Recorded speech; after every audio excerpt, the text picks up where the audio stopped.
Okay. Good morning, everyone. I'm going to call the meeting to order at 9. Okay, should I repeat? You're okay. All right, so I'm calling the meeting to order at 9:30. Again, in response to COVID-19, we continue to hold our meetings electronically. Members of the public are invited to participate in the meeting of council by accessing the meeting, which will be live streamed on our Middlesex Centre YouTube channel. There are no additions to the agenda, so I'll ask if there are any disclosures. I haven't heard about any and I see no hands, so we can now move to our delegations presentations. I understand Dr. Chent is on the line, so there he is. Good morning. Good morning, Dr. Chent, and welcome. We're ready to see your presentation whenever. There you are. Good morning. Here I am. Sorry about that. Not at all. The floor is yours if you'd like to do your presentation. Perfect. Thank you very much. I'll try to share my screen here. Hopefully it works.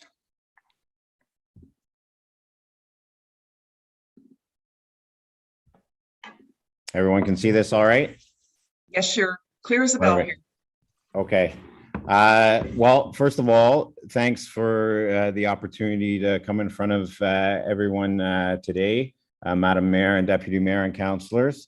I appreciate, I know you guys are busy and I appreciate you allowing me at least a portion of your time here.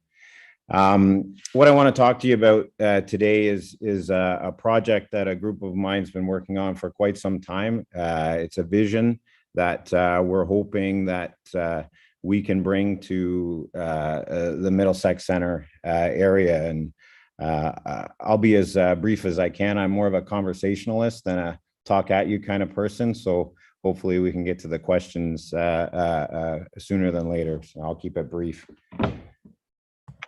So just a little bit about myself first. I'm an orthopedic surgeon in Strathroy. I've been out in Strathroy for a little over 9 years now. Since that time, I've been the team physician for the Strathroy Rockets Junior B hockey team. I have connections with Hockey Canada. I've worked with the U18 men's team and U17 men's team and traveled with them to world championships and other tournaments. I still do some orthopedic consulting with the London Knights, and I have ties both personally and professionally to the London majors as well.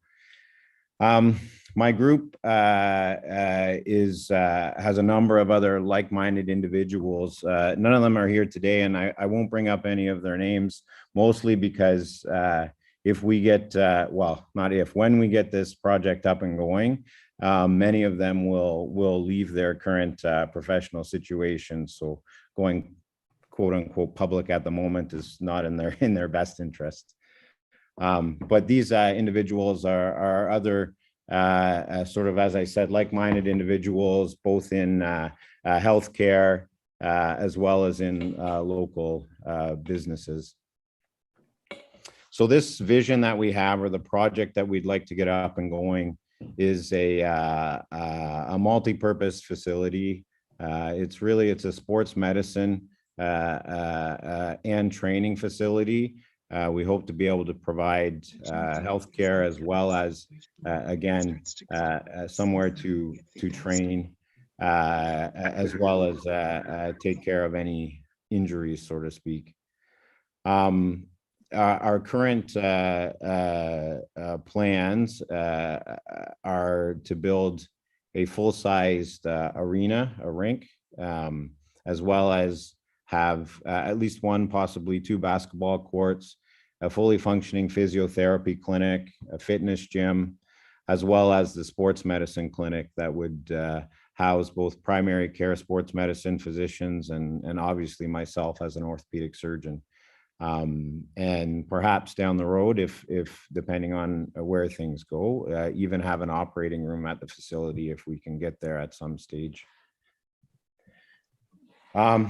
So obviously we're interested in trying to get things set up in Middlesex Centre. That's why I'm here today. I don't have to obviously convince anyone on this call why Middlesex Centre would be a great place to set up shop. I'm sure you guys could sell us as well, but from our perspective, really, there's no other facility like this, certainly not even close to anything like it in Southwestern Ontario. We think we can bring a huge service to the community.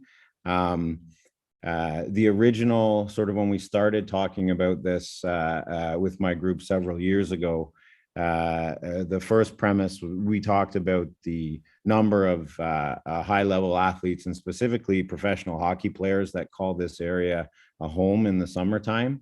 And we talked about trying to provide them specifically with a world-class facility and the amenities that they're used to when they're in season, to be able to take care of nagging injuries and to train in the summertime and keep them local. And that sort of morphed into what our plans are today, where we can provide not just the local sort of elite or minor athlete, but recreational athletes in the community at large could certainly benefit from this facility. We're ready to do this now. This is something we've been talking about for over 5 years.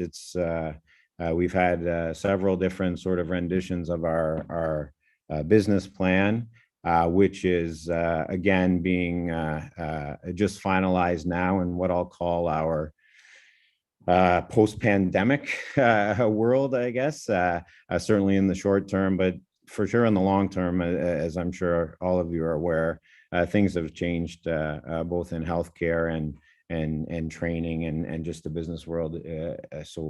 But we're hoping to get this up and running as soon as we can, and we're ready to do that now and start moving forward. So the big question is why, not just why we want to do this, but why Middlesex Centre from a location standpoint is one of our top choices. Middlesex Centre, as you guys know, again, I don't have to tell you this, is growing rapidly. You just need to look at the amount of residential building that's happening around Ilderton, Kamoka, Kilworth, just and other areas. Speaking from my perspective in healthcare, you can't always rely on government funding to help push growth along. And so part of what we think we bring to this growing municipality is perhaps facilities and amenities that are going to be needed in the next several years or decades, without the full reliance on government funding and community fundraising to do so. By providing, again, as I talked about before, by providing what was initially thought of these professional athletes a place to train and to have their healthcare taken care of, by providing this, what it does for the community at large is brings in access to world-class healthcare, world-class athletic training, coaching, and other areas that we really are excited about. So that's really it in a nutshell. I just wanted to give a quick introduction and let everyone know what my group was hoping to achieve, and really hoping that we can work together and perhaps find somewhere that we can locate within Middlesex Centre to do this. Thanks again for your time. Happy to take any questions. Well, thank you for that, Dr. Chant. I'm going to look to council and see what questions they have for you. Just wait till we get everyone on screen here.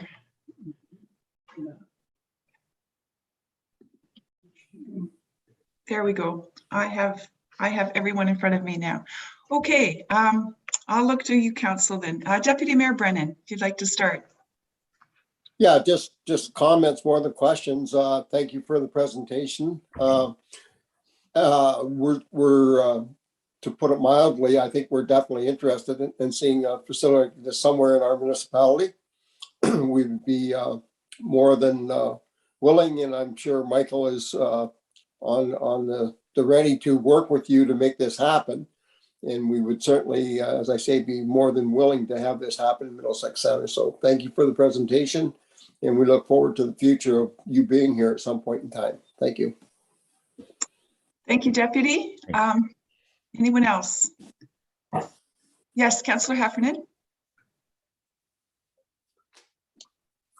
Yes, through the mayor to Dr. Chant. Would this facility be open like for physiotherapy for others as well as the athletes? Yeah, absolutely. We it basically would be a community a physiotherapy clinic. It would not be obviously an OHIP funded clinic, but a private clinic that's open to the public, but not publicly funded. Thanks. Yes, Councillor Arts, and then I see Councillor Cates as well. Through your mayor to Dr. Chant, my question actually was going to be similar to Councillor Hefferman's.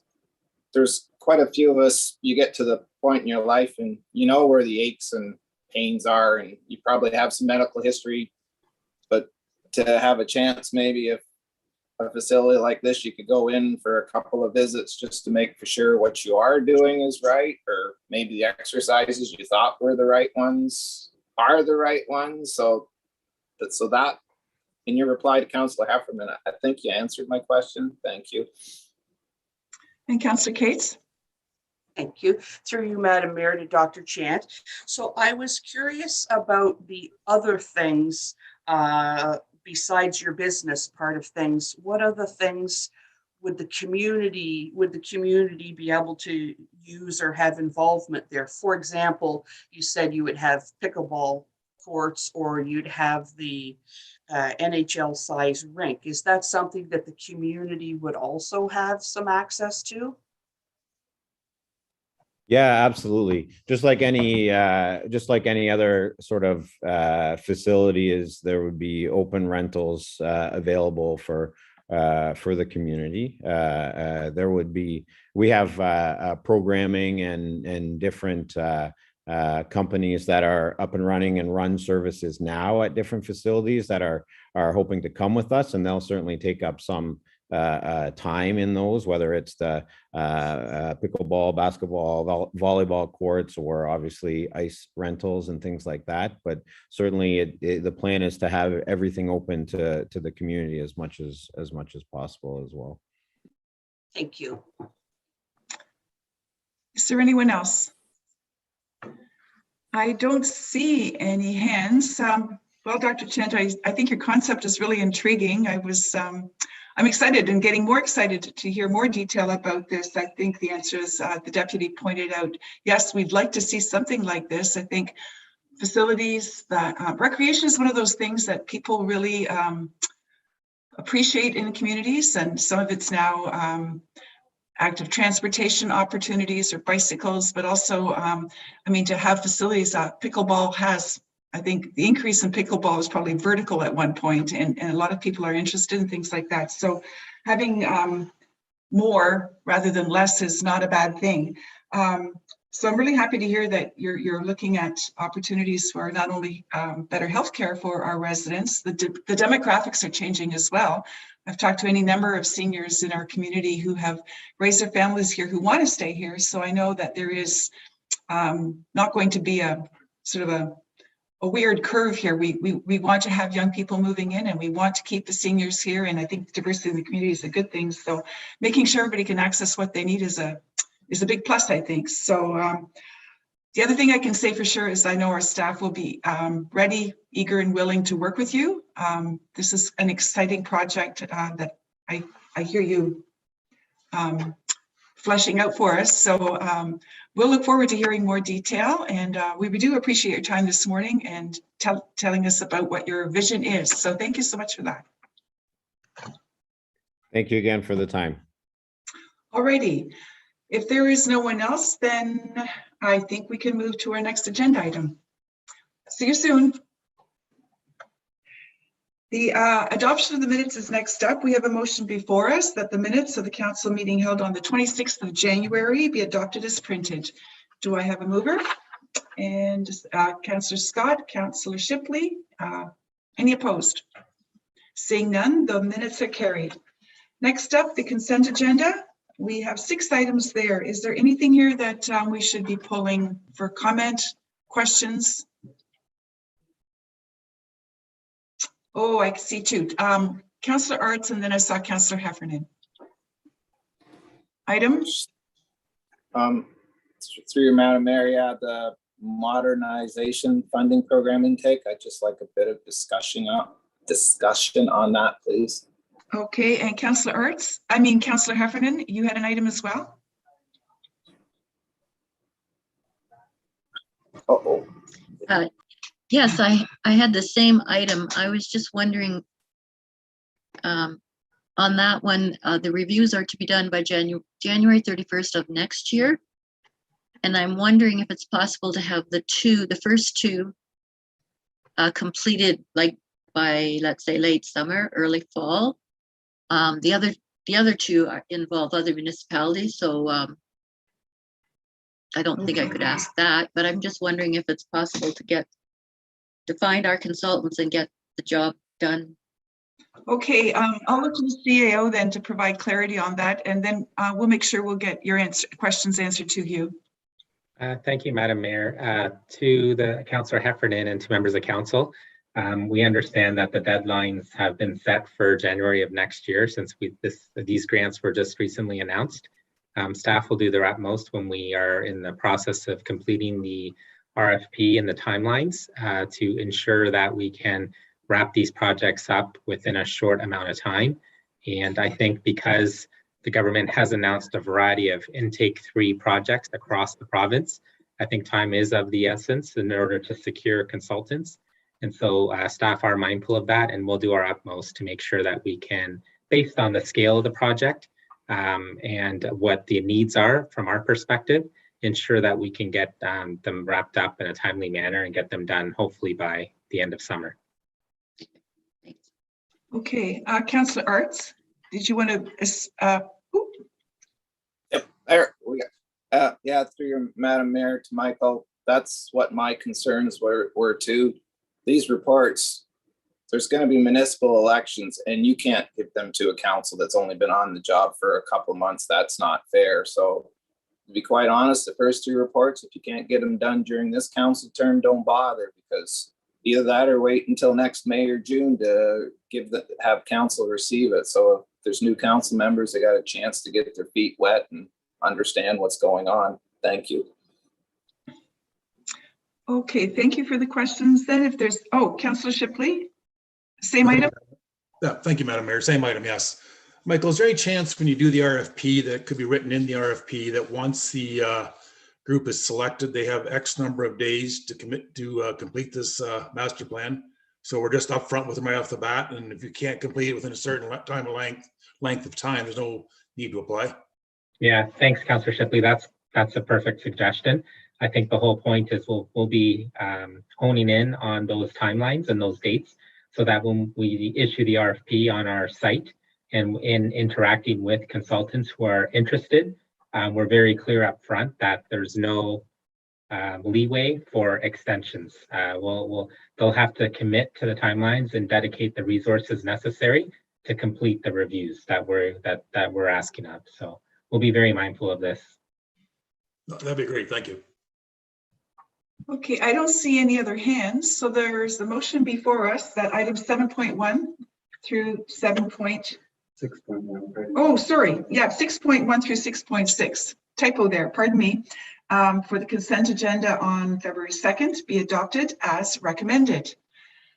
And we have Deputy Mayor Brennan and Councillor Cates. Is anyone opposed? Seeing none, then that motion is carried. Moving on to staff reports. The first one up is going to be brought to you by our CAO, and it is with regard to absence, the leaves of absence, vacation, and policy carryover pieces. So if you'd like to present that report, Michael. Yeah, thank you, Madam Mayor. To the Mayor and members of Council, the purpose of this report is basically a housekeeping report as it relates to our vacation policy. We've been 2 years now in the COVID-19 pandemic, and it's been a little bit challenging for all staff and for everybody in the world for that matter, just ensuring that they take their vacation, use their vacation. And so the reason for me bringing this report to you at this time of year is at the end of the year, I usually look over the spreadsheet of staff and making sure that in accordance with Employment Standards Act, that we are taking our vacations. And as I said, it has been a bit challenging to ensure people and staff are taking their vacation. And so when I was reviewing the policy, I wanted to put some conditions there, which are noted in the appendix of the report that highlight some timelines. And so what this should do is should make staff more aware that there is still opportunity to carry excess vacation over, but the way our process is at Middlesex Centre is that the additional carryover is used first, and so they must have that time used up if they are granted the opportunity to carry over vacation. But the intent of the housekeeping amendment is to now put additional measures in place so that there's timelines, so that we're not in the fall, HR and myself reviewing reports that have staff that have excess amount of time. So we just want to bolster up the policy with this housekeeping change. I know if there's discussions surrounding the timelines, I've reviewed it with HR and with the senior management team. And the reason for July 31st is the last date is to ensure that we're just being cognizant with the summertime period and making sure that there should be no ifs, ands, or buts, that between now and the whole summer, there's no reason why people should have excess carryover vacation into August, September, October, November. And so that's the purpose of this report, and I'm happy to answer any questions. Okay, thank you for that. Is there anybody who wants to comment, question? Councillor Shipley. Thank you, Madam Mayor. Michael, I guess my only concern here is with people carrying them over, let's say they do have 20 years, they get 5 weeks off, they carry a week over 6. By going into June and July, is this going to back up some junior employees who can't take holidays because the senior employees are now extending their week into that? That's my concern with this. Like, we went down this road a lot of time at Kellogg's, obviously 500 employees, a little different. Mm-hmm. But I know at Kellogg's, if you kept that week over, it had to be used by March 31st. Yeah, through the chair to Councillor Shipley, that's a great question. And we hope that with this definitive timeline, that it now provides the parameters for all staff, especially our long-serving employees, where they now have a better understanding and opportunity so that it doesn't provide that situation where others can't take their vacation. So I'm hopeful that this time is more than reasonable, and it should help us in the long run. I hope that we won't be in these situations. I just hate to see junior employees saying, well, you can't have that week in July now because the senior employees held a week over. That's all the point I'm going to make is. Got it. Anyone else? Oh, Councillor Cates and then Councillor Heffernan. Thank you. Through you, Madam Mayor, to Michael. I guess now that I hear your explanation of why you're doing the cutoff date, I have a better understanding, because, you know, as I said in my email to you, I was more thinking, what if somebody wants to ensure they have holidays at Christmas or in August, but I understand that's to ensure that people are taking their holidays. So with that in mind, I'm fine with the July 31st date. And Councillor Heffernan. Through the mayor to Michael. So is there a backlog of employees that haven't been able to take their vacation in the past year or two due to like COVID, like absences of staff and what have you? Yeah, through the chair to Councillor Heffernan. Thankfully, there isn't an extensive backlog, but the COVID situation hasn't helped in speaking to employees. There's been vacations that have been put off over the last couple of years, which has resulted in this review in the sense that there has been vacation time that has not been used, which would otherwise have been if we hadn't had the pandemic to deal with traveling restrictions in place.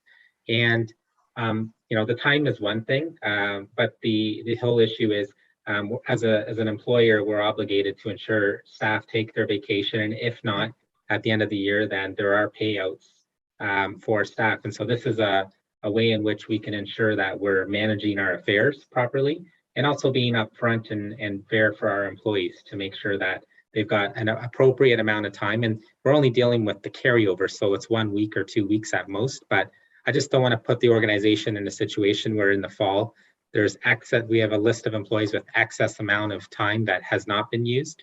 So we try and give the nudge as much as we can, and just updating this policy is one other way to assure that we've got something in writing that we can share with staff and teach staff to make sure that they do take their time.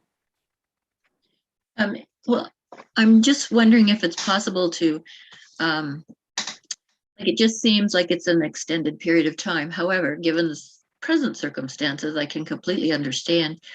I was just wondering if it's possible to maybe make it like a 3-year policy change to be reviewed then, to maybe, change it back to even March or something, so that, because I'm thinking, in the winter, you've got people that are maybe, the Public Works Department is probably on call for much of it and probably aren't in a position to be taking too many holidays. And in the summer, you've got your community services staff. So I'm just wondering if it's possible to kind of give a timeline to get things sort of more or less caught up, and then maybe in future change it to March or something like that, just so that that opportunity is still there for whatever reason, but not as extended.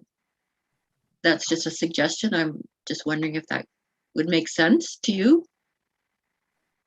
Go ahead, Michael. Through the chair to Councillor Heffernan, we can certainly do that. Our policies are reviewed annually, so we can certainly be mindful of that comment and take it under consideration, because we always are reviewing and updating our HR policies. So that's a point well taken. Okay, thank you. I can only add that obviously everyone is encouraged to take their holidays, and if you can't use your carryover relatively quickly, then or if you have a plan to do something bigger at one point in time and you can take an extended time, those kinds of factors are, HR departments are increasingly aware of the fact that it's very difficult to attract and retain staff. And to the extent that an organization builds in flexibility and can accommodate family situations, as well as the councillors who've pointed out different cycles of work in each of the departments, busy times versus slow times and so on. Obviously, we want our employees to take their holidays, so I think it's good that we are flexible in carrying things over, but I think you pointed out that you really do encourage staff to take holidays and not, I don't think they're stacking them up to save them. This is a consequence of an external variable that we can't control, but in any case, if there's no one else, there is a motion before, Councillor Shipley, yes. Thank you, Madam Mayor. Michael, is there any control on number of weeks in a row someone can take? Like, could they take their 6 weeks and add their carry over into that and take 7 weeks off in a row? Through the chair to Councillor Shipley, we wouldn't allow 7 weeks in a row, no, but there are extenuating circumstances, as the mayor pointed out. Could be a special anniversary or whatnot, where it's discretionary upon the manager or the supervisor, where we would accommodate an employee for a certain request, or there could be, unfortunate sick event that might happen. So, as an employer, we want to be accommodating as best as we can for our staff. Okay, thank you. Okay, Councillor Cates. Through you, Madam Mayor, I just wanted to comment on Debbie's point about March, but then she also said You know, if somebody's working in snow plowing, et cetera, hopefully not, but they could be doing that well into March and wouldn't have time to use their week's holidays. So at least if we are going from no timeline to the middle, to the end of July, at least we're just moving it up by a half a year and all the seasons can fit into that. So that's my comment. Okay, I don't see any additional hands.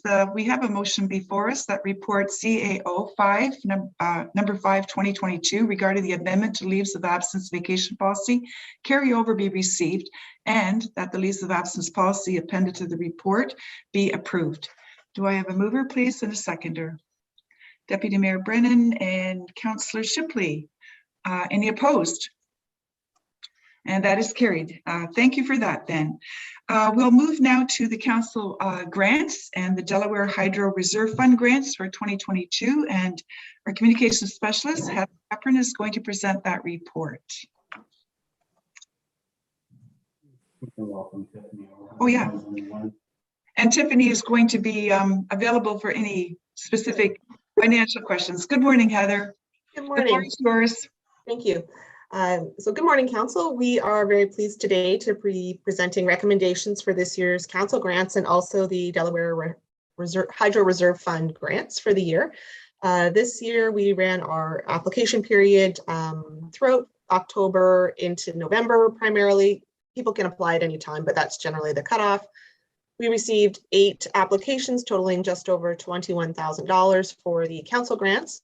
6 of these were from agencies that had received grants in previous years' fundings, as you would have seen in the chart in the report. Staff, including myself, Tiffany, and Scott Mayers, reviewed the applications against the standards in the grants and the criteria to receive funding. And after doing that, have put forward 5 for your consideration with a total value of $12,285. In addition to that, there are 2 other standing items that come out of that fund. One is $1,000 to support the Ilderton Agricultural Fair, and another is $150 for graduation scholarships. Putting those all together, the total is $13,435, with the remaining balance of in that $20,000 fund of $6,565. And my apologies, that math was in error in your report, so that's why I'm giving all these numbers to you. So there's still some funds available there. In addition to that, we had 4 organizations that were continuing to carry over funds from 2020. So in 2020, when everything closed down, we allowed organizations that had funds for various projects, Canada Days and things like that, that got canceled to carry them forward into 2021. And of course, in 2021, they got canceled again. So they're carrying them forward for what will be a final year. And so after this, we will ask them to either repurpose the funds into something wonderful or to return the funds. Last year, we had a very good example of that where the Middlesex pollinators had put forward an application and received funds for a community event, kind of like a get-together type event that couldn't happen. And so they were able to repurpose their council grants into some pollinator gardens around the Kamoka railway station. So we've offered those groups some flexibility to get those funds used within a timely manner. So those were the council grants. We also this year introduced a bit of a more formal process for our Delaware Hydro Reserve Fund applications. This is a matching fund grant, so the applicant needs to put forward half the funds and we match out of the Delaware Hydro Reserve. This year we received 1 application. It was from the Delaware Lioness, and the matching funds coming out of the would be $1,750. So we would recommend that as well. Those are kind of a high level overview.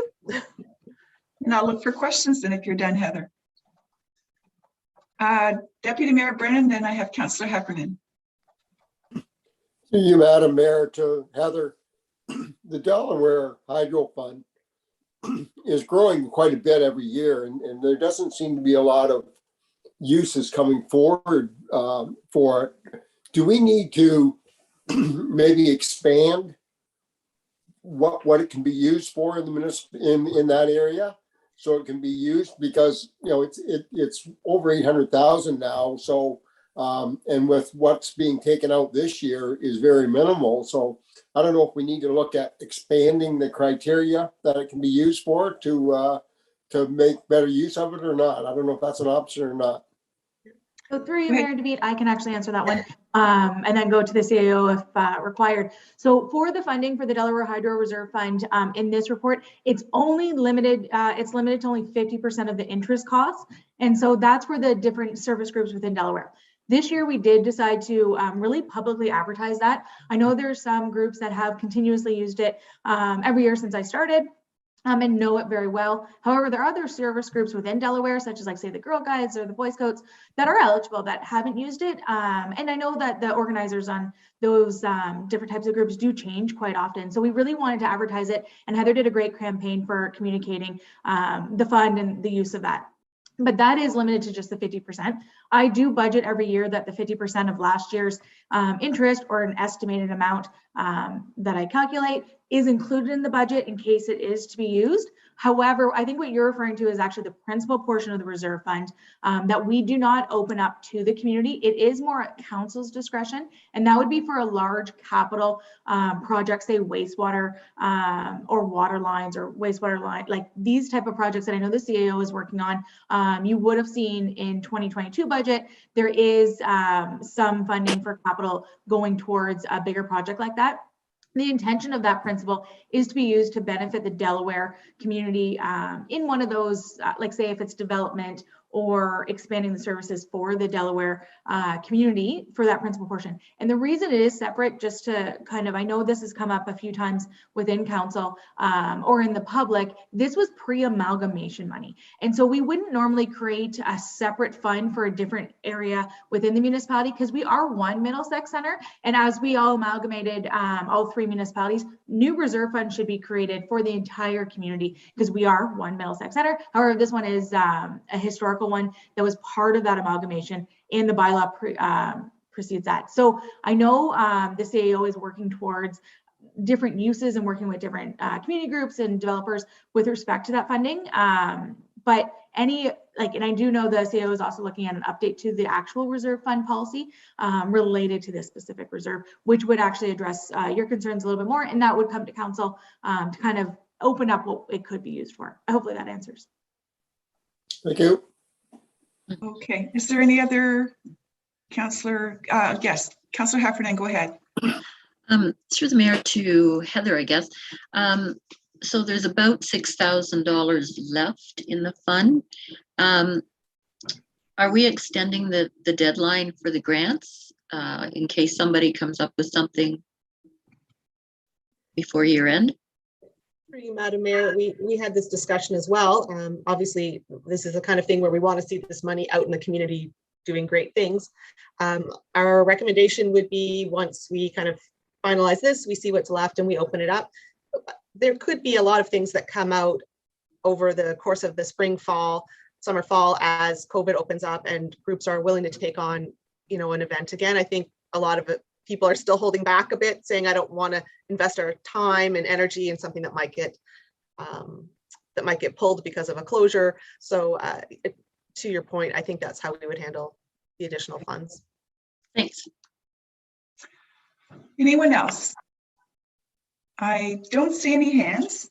So the motion before us is that the request from the Ilderton Gardeners be approved in the amount of $285, and that the request for Kamoka Railway Museum be approved in the amount of $5,000, and that the request for Optimist Club of Bryanston Burr be approved in the amount of $1,500, and that the request for the Optimist Club of Ilderton be approved in the amount of $500.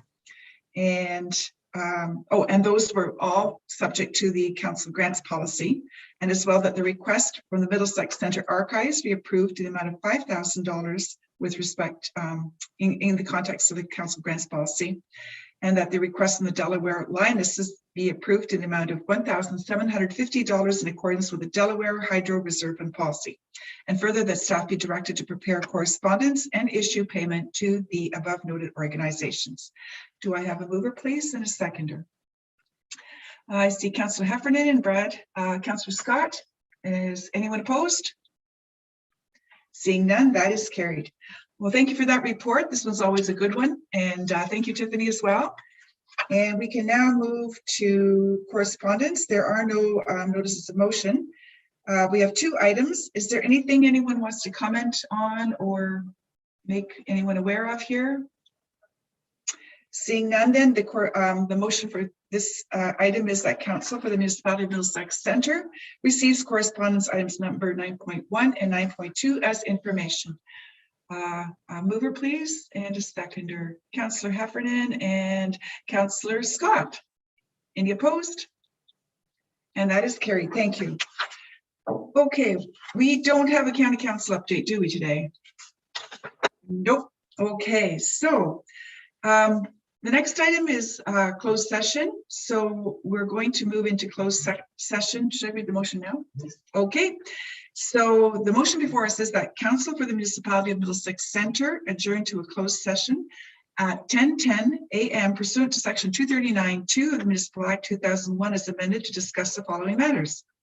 Under Section 2A, the security of the property of the municipality or local board. Under 2E, litigation or potential litigation, including matters before administrative tribunals affecting the municipality or local board. And under Section 2F, advice that is subject to solicitor-client privilege, including communications necessary for that purpose. A mover, please, and a seconder. Councillor Shipley and Councillor Cates. Any opposed? Thank you. So we will now wait for the live streaming to